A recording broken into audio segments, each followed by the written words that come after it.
नमस्कार, मैं आनंद ठाकुर फिर से आप लोगों के बीच में एक बार। मैं और हमारे मित्र सहपाठी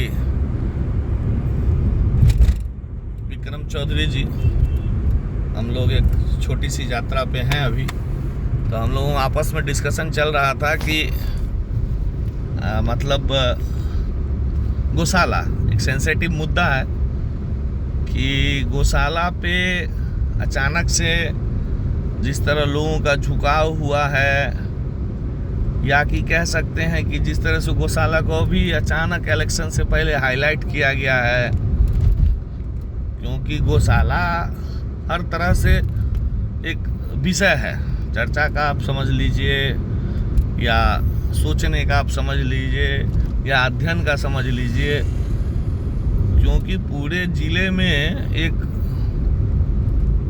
विश्वसनीय तरीके से चलने वाली संस्था यही है गौशाला, जो शहर के गणमान्य लोगों के हाथ में है। और इसकी व्यवस्था इतनी दुर्गति जिसका कोई जवाब ही नहीं है। तो ये विषय बनता है कि इस पे विचार किया जाए।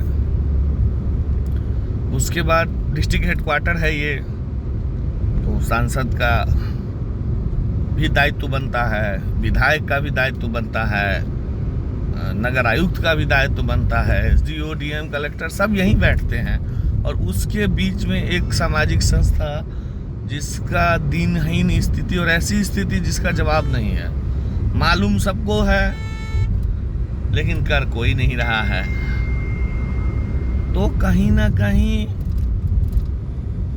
यह जरूरी बन जाता है कि इस पे डिस्कस किया जाए, इस पे विचार किया जाए कि ऐसा क्यों हो रहा है।